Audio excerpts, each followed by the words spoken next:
Council, your favorite John Julius from Hyannis, and if you could please hold that clock, I would like to submit, if I may, Mr. President, something to the clerk about which I am about to speak on. Is that okay?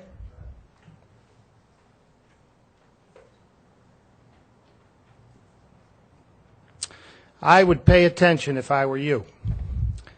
The town manager in 2005 paid $11 million for the Barnstable Water Company. And you know, when that Barnstable Water Company was purchased, basically by the town manager, there was a special act of the legislature from 1911. That special act of the legislature that's 100 years old had in it a mechanism for this town to have bought the Barnstable Water Company at cost. It has in it a mechanism by which, with a two-thirds majority vote of the voters, then the manager and you could have petitioned the Department of Public Utilities, and we would have bought that water company at cost.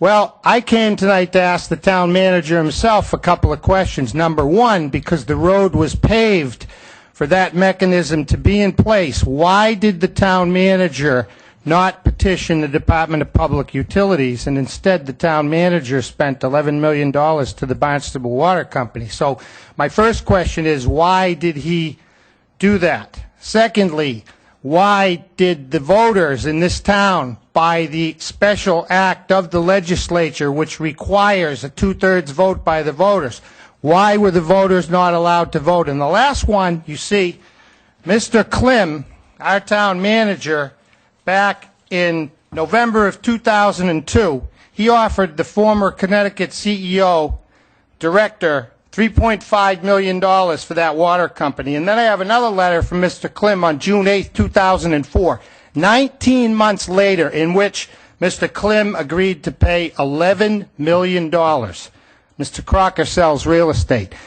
Who in this room has ever seen anybody make an offer of $3.5 million and 19 months later the offer went to $11 million? So my last question for Mr. Klim is, why did Mr. Klim agree to pay $3.5 million and 19 months later the number went to $11 million? I've been asking those questions since 2005. Mr. President, through you, I would like you to get Mr. Klim to answer my three questions. Number one, why didn't he use the mechanism in the charter?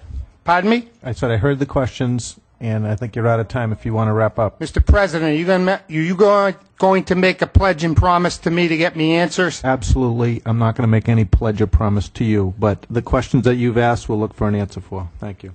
No, I'm expecting and demanding an answer, okay? And the last thing I want to point out to you, Mr. Chirigotis, Mr. President, on July 14th, when I said I had a constitutional right to speak at a public forum and you said no, don't ever do that again.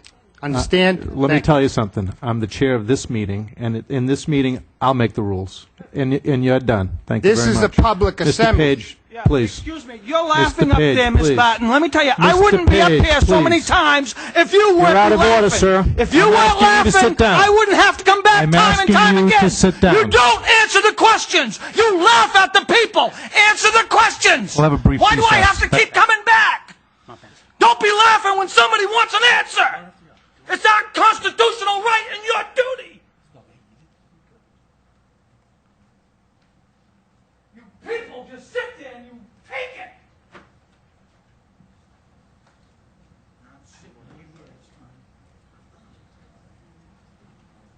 They just sit here and they take it.